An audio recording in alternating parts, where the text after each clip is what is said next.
Hey everyone, how's it going? Welcome to NoDQ&A video right here on NoDQ.com, as well as the YouTube channel and NoDQ&A videos affiliate, ringsidenews.com. We are now just 1 week away until the WWE Royal Rumble pay-per-view. NoDQ.com will have you covered this week with the very latest regarding the Rumble. And let's not forget about the NXT TakeOver San Antonio show as well.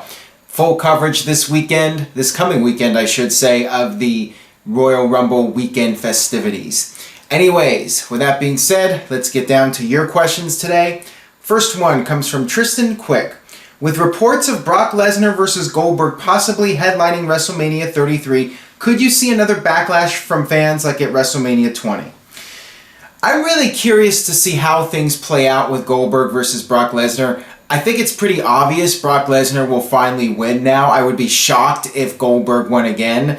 Really shocked. I mean, we were all shocked at Survivor Series, but now that Goldberg is 2-0 against Lesnar, I'm expecting Lesnar to get the best of Goldberg from this point forward. I expect Lesnar to eliminate Goldberg at the Rumble, setting up WrestleMania. Goldberg will probably have a match at Fastlane, win the match at Fastlane, and then lose to Lesnar at WrestleMania, and that will be the end of Goldberg's run. Now, how will fans react to this match at WrestleMania? There's a big question mark. Can Goldberg still go? Can he work a 10-minute match? That's a big question right now. He was untested at Survivor Series. He was basically out there, hit the spear, hit the jackhammer, and that was it. Can Goldberg actually work a lengthy match?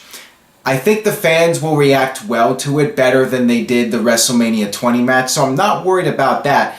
But will they put the match last? Will that match go on last? And how will the fans react if that match went on last? And there's been talk about the WWE Universal title possibly being on the line. Somehow Goldberg or Lesnar could end up as Universal Champion. I do not think the match needs to be for a title, and I think that might actually increase the chances of a fan backlash. I mean, I think most of the negativity will be going towards Roman Reigns, regardless of what order the matches are at WrestleMania. I think the fans will dedicate the most energy to booing Roman Reigns at WrestleMania. I don't think Goldberg and Lesnar is in any real danger of getting booed out of the building. But if they went on last and were not able to have a good match, then that would increase the chances of fans crapping on it. So the real key is to see how Goldberg does if he's wrestling at Fastlane, see how he does there, and then I think that would determine the placement for Goldberg versus Lesnar at WrestleMania, depending on how Goldberg does in a pay-per-view match. And I guess Fastlane would be a good opportunity to test Goldberg. This one comes from Garrison Mendez. Was Shane McMahon and Brock Lesnar's feud completely thrown away or just postponed? And what are your thoughts on Regal, Christian, and the Natural Disasters possibly in the Hall of Fame? Yeah, that feud was pretty much dropped once WWE decided to go with Goldberg versus Brock Lesnar. Originally, the whole idea was that Brock Lesnar laying out Shane McMahon at SummerSlam would set up a WrestleMania match for Brock Lesnar and Shane McMahon. And I'm glad that changed because, to be quite honest, I wasn't really feeling the Shane McMahon-Brock Lesnar match because Brock Lesnar should be up against somebody who fans see as his equal. And is it really believable that Shane McMahon could beat Brock Lesnar? I don't think so personally, and I think a lot of fans feel the same way. So I'm glad that that was changed.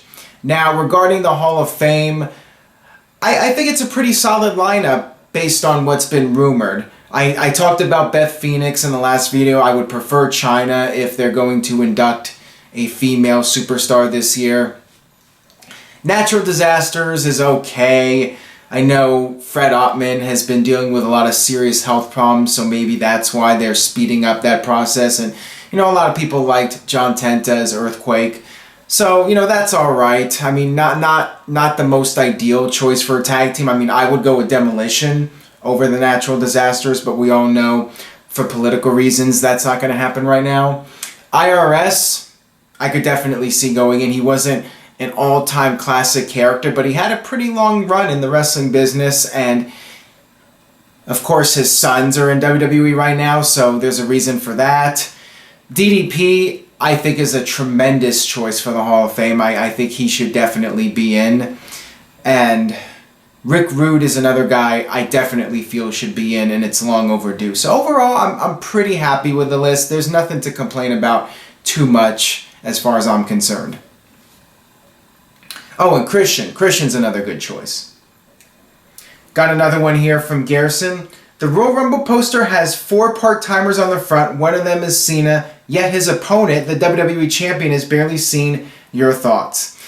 That poster sure did seem to generate a lot of controversy on the internet. I get why the placement was done the way it was. The bigger stars are in the front, and let's face it, WWE doesn't see AJ at the level of John Cena and Brock Lesnar and Goldberg in terms of star power and The Undertaker. AJ is seen at a level below them in terms of his drawing ability, but he's the WWE Champion, and I think it does devalue the title a little bit by having AJ way in the back of the poster. Couldn't they have done the poster a little bit different so you could have had 5 guys in the front, including AJ? I mean, how hard would have that been? But, you know, it's WWE for you. It really shows how WWE feels about AJ Styles for him to be way in the back.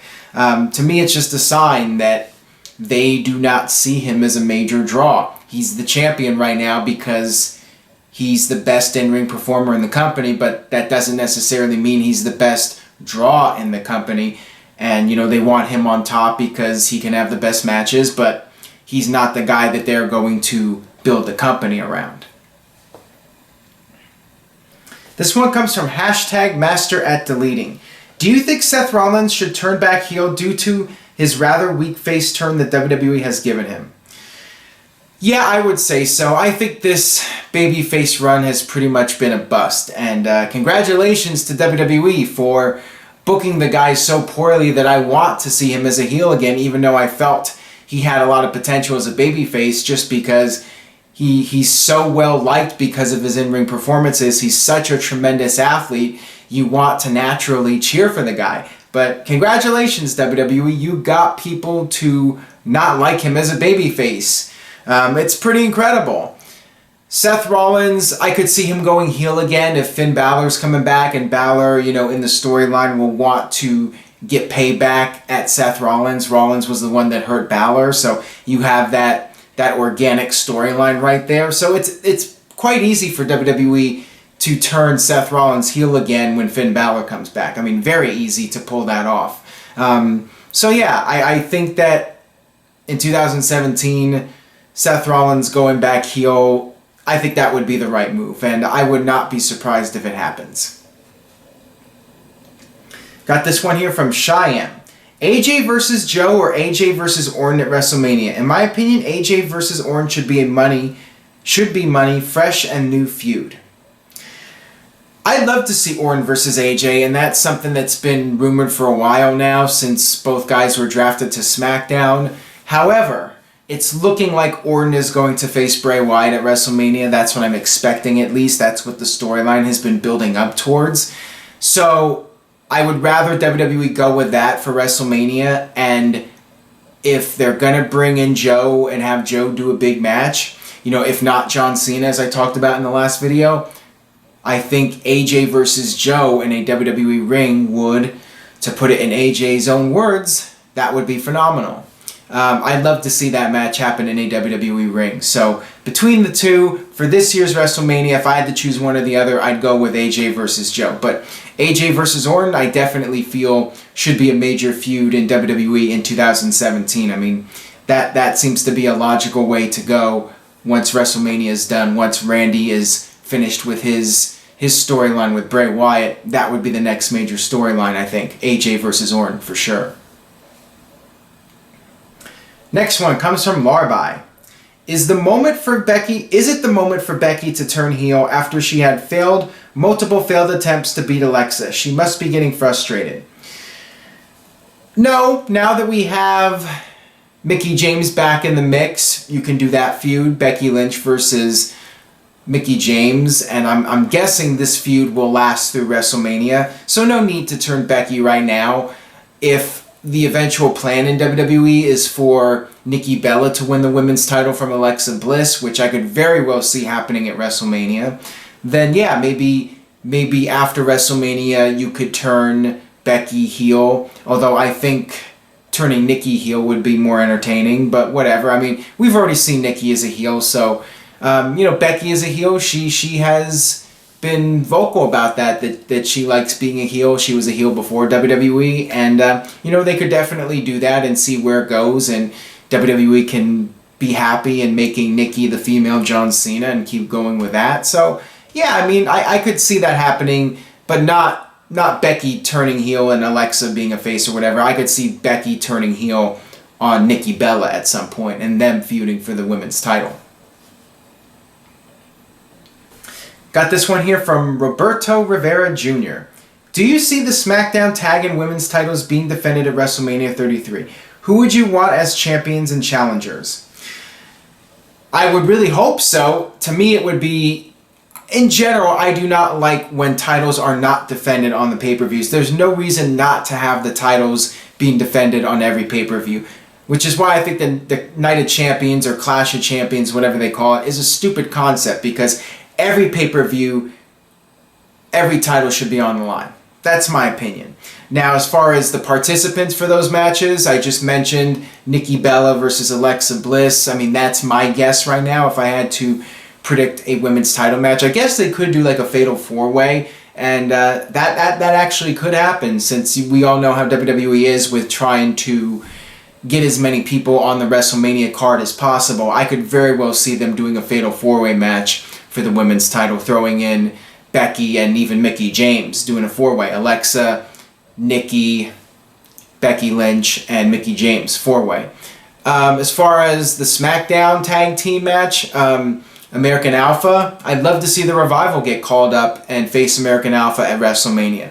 That would be my personal preference. Because looking at potential teams, I mean, it looks like Orton and Bray Wyatt are going to be breaking up. The Hype Brothers are out of action. What other teams you have? Heath Slater and Rhino, they're pretty much done as an act. There's not a lot of choices, so I think you need a strong heel team to come in and feud with American Alpha. I'd go with the Revival for WrestleMania. Got this one here from Yanael Simon. I'm pretty sure I botched the name. I apologize if I did. Hey Aaron, what do you think of Miz coming out to Daniel Bryan's music at the Rumble? I think it would be great. That would be an awesome way to troll fans. I've always talked about the idea of somebody coming out to CM Punk's music in Chicago, but yeah, play up on the fact that there's been controversy the last few years revolved around Daniel Bryan and people wanting Bryan to win the Rumble. That would be unbelievable. I would love it if WWE did that. Just imagine Daniel Bryan's music hits, and then the fans are chanting yes for about 15-20 seconds, and then The Miz comes out. That would be one of the greatest heel reactions of all time. I really hope WWE does it. That would be amazing. WWE is probably afraid to do that because they're worried the fans might turn on the entire show and turn on everybody, but that would be an unbelievable way to generate some heat. This one comes from Javier Reyes. Hey Aaron, what do you think of Shane versus The Miz at WrestleMania due to all the disrespect Miz shows to Daniel Bryan? I could see that as a possibility, but I would rather see Miz versus Dean Ambrose at WrestleMania. I just think that Shane should not be taking the spot of somebody else who's an active wrestler. And I did talk about this on one of the recent videos. Somebody asked me about Shane possibly facing AJ at a match, at WrestleMania in a match. And I think that would not be the most ideal thing to do because you have so many people and so few spots at WrestleMania, and WWE as it is already trying to get as many people on the card as possible. I'd rather see Shane maybe in like a guest referee role. I think that might be interesting since he was a referee before he became part of the corporation, when he was breaking into the business. Yeah, Shane McMahon is a referee for Dean Ambrose versus The Miz. I think that would be more interesting. And that would be something different for WrestleMania, having Shane as a special guest referee. I'd rather do that than have Shane in an actual match again. Next one comes from Noel Sancho. Which WrestleMania match series was better? Michaels, Taker 1 and 2, Triple H versus Undertaker 1 through 3, Rock, Cena 1, 2, or Austin, Rock 1 through 3. I'm going to pretend you didn't say Rock versus Cena. I mean, that was a huge box office attraction. First match was pretty good. Second match, So I wouldn't go with that one. Austin versus Rock, loved the first match. Loved the third match. Loved the second match until the heel turn. So I would not go with that one because of the Austin heel turn. I think I would probably go with Undertaker and Shawn Michaels and their series. I mean, to me, that WrestleMania 25 match was one of the best WWE matches in history. And the 26 match was almost as good. And of course, that was Shawn Michaels' retirement. So I think I would go with that one. Got this one here from Jared J. Smith. Hey Aaron, what did you think of Tony Schiavone as an announcer? I think he was very underrated. I will praise Tony Schiavone even though he blocked the NoDQ.com Twitter account for some unknown reason. I have no idea why. I never said anything bad about Tony Schiavone on the NoDQ Twitter account or my own personal account. Maybe he just doesn't like the dirt websites, who knows. But Tony Schiavone, I thought, did a very good job overall. I think the biggest problem with Schiavone was that sometimes he was not clued in, and that wasn't really his fault. And he would say things that lacked credibility. Again, he's being fed stuff, and it's the same thing with today's WWE announcers. We like to rag on them a lot, but Michael Cole and these other guys are just being fed lines from Vince. And in WCW, Schiavone was being fed lines from Bischoff. And, every night Schiavone would say, this is the greatest night in the history of our sport.